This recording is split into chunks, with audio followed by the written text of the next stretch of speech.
Alors, nous disons bonjour à tous ceux qui nous suivent.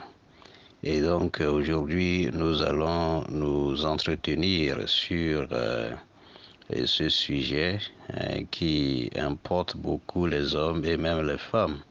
Parce que quand l'homme ne fonctionne pas bien, la femme aussi, bon, il n'y a pas la joie. Donc, c'est ça. Alors, notre titre d'enseignement d'aujourd'hui, c'est une astuce très efficace pour que, n'est-ce pas, les hommes puissent être bien bandés au lit.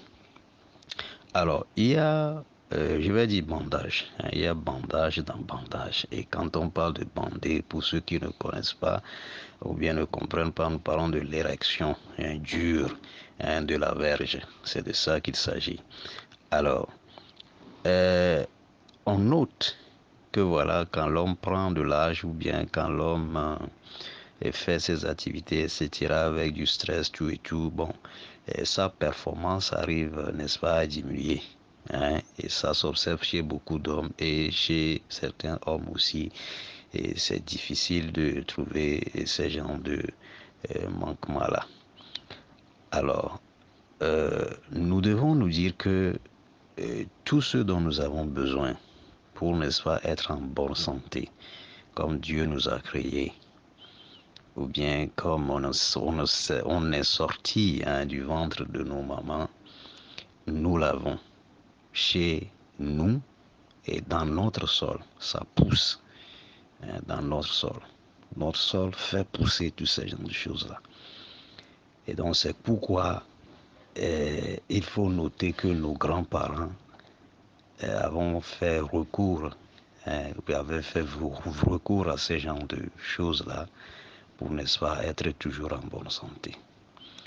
Et donc, il s'agit ici de faire quoi? C'est très simple. Il faut l'appliquer seulement comme cela. Il faut faire de sorte que ça soit même, ça fait partie de votre vie.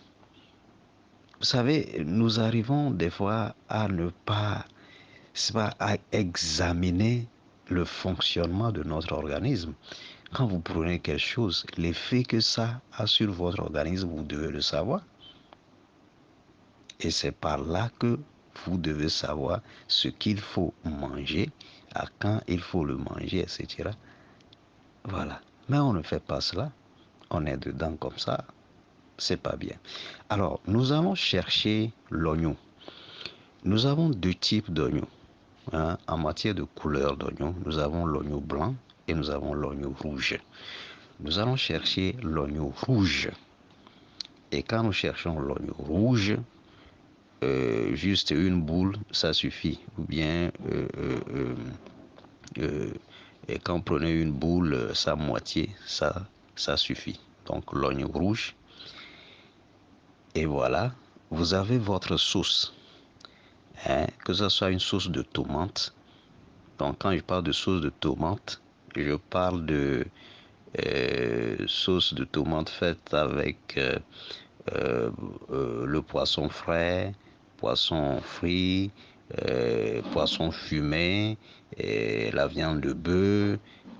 Bon, vous savez, donc c'est de ça qu'il s'agit. Ou bien une sauce de noix de palme, ou bien une sauce d'arachide. Donc vous coupez l'oignon là, vous lavez bien, vous voyez tout cela, vous savez comment on coupe ça. On lave, on enlève les coquilles, etc. Et puis on coupe, on coupe en rondelles ou quoi là, bon, ça dépend là, ou bien en forme de lune, bon, vous voyez, vous coupez ça dedans et voilà. Vous prenez votre, je pense pas, c'est pas pâte et autres là, avec cette sauce là, plus l'oignon là que vous avez coupé dedans. Voilà. Vous faites ça, que ça soit, ça fait partie de votre vie. Vous voyez. Et quand vous faites cela, c'est testé et approuvé par plusieurs hommes. Oui, c'est testé et approuvé par plusieurs hommes. Voilà. Donc vous allez faire cela et vous allez venir nous dire merci. C'est ça. Merci à vous. Et donc, à tout à l'heure. Si vous avez des questions à poser, n'hésitez pas à le faire et n'hésitez pas aussi à vous abonner. Merci, on vous aime.